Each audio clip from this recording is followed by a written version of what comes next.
हम लोग डायमंड बनने की बात करते हैं। डायमंड बनने के बाद आदमी को बहुत कुछ मिल जाता है। 10,000 की टीम होती है, 50 लाख रुपए टोटल अचीवमेंट आ जाता है, लाखों रुपए महीने आने लगते हैं, एक आइकॉनिक हो जाता है आदमी। लेकिन डायमंड कौन बनेगा?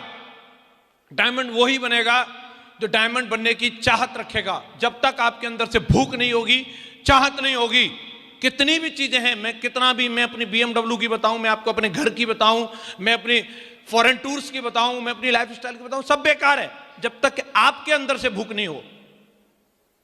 हेलो, एक राजा ने अनाउंसमेंट की कि अगर कोई मेरा फेवरेट खाना मुझे खिला देगा, जिस खाने में मुझे मजा आ जाए, मैं उसको मुंह मांगा इनाम दूंगा, मालो माल कर दूंगा। बहुत सारे कुक आए, बहुत सारे शेफ आए, उसको बहुत कुछ बना करके खिलाया, लड्डू पेड़ा ये वो, लेकिन राजा को मजा नहीं आया। एक ऐसे नॉर्मल सा बंदा आता है और बोलता है कि साहब मैं राजा साहब को उनका फेवरेट खाना खिलाऊंगा। तो लोग बोलते हैं भाई तेरे से तो तगड़े तगड़े आए, वो नहीं खिला पाए, तू क्या खिलाएगा? बोला साहब मेरी गारंटी है राजा साहब को पसंद आएगा। राजा साहब से मिलवाया, साहब ये लड़का बोल रहा है कि आपका फेवरेट खाना खिलाएगा। राजा साहब बोले हाँ जी बनाओ खिलाओ। बोले साहब आपकी अगर शर्त है कि आपको फेवरेट खाना चाहिए तो छोटी सी मेरी भी शर्त है, वो आपको माननी पड़ेगी। तो उन्होंने पूछा, बोले बताइए क्या शर्त? यह है कि आपको 2 दिन कम से कम उपवास रखना पड़ेगा, उसके बाद मेरा खाना खाना है। राजा एग्री हो गया, बोलो कोई बात नहीं, जब आप हमारा मनपसंद खाना खिलाएंगे तो हम 2 दिन का उपवास रख लेंगे। 2 दिन तक राजा ने उपवास रखा, 2 दिन तक भूखा रहा। उसके बाद में ला करके उस लड़के ने थाली परोसी और राजा जो खाने पर टूट पड़ा, उंगलियां भी चाटने लगा। बोला क्या स्वादिष्ट खाना बनाए।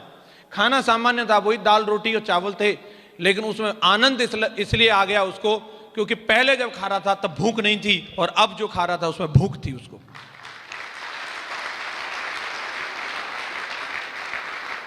चीजें बहुत हैं साहब इसी दुनिया में, उनके पिछवाड़े पे हॉर्न मारती है, किसी की जैगवार आकर के, किसी के बगल से ऑडी निकल जाती है, किसी के सामने से लोग 5 स्टार होटल में जाते हैं और उसको भूख ही नहीं है, उसको कुछ होता ही नहीं है।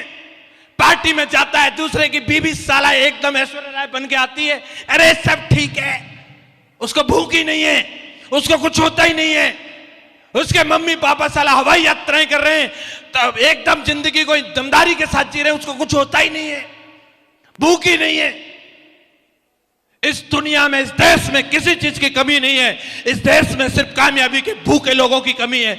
और जिस इंसान के सपने मर गए वो जिंदा रहने का भी कोई फायदा नहीं है। जिसके सपने मर गए वही इंसान जिंदा रहने का फायदा है। जिसके सपने जिंदा हैं वो कुछ करना चाहता है, उसी का जिंदा रहने का फायदा है। क्या आपकी जिंदगी में कोई सपना है?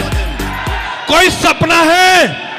कोई ऐसा ड्रीम जिसके लिए आप अपने आप को न्यौछावर कर दो? कोई चीज है ऐसी? जिसके पास होगी वो डेफिनेटली कामयाब होगा, और जिसके पास नहीं है ना, जाकर के सोचना यार क्यों जी रहा हूं मैं, क्यों खामा का इस धरती का बोझ बना पड़ रहा हूं मैं, फायदा क्या है मेरा साला इस दुनिया में रहने का। सोचना जरूर।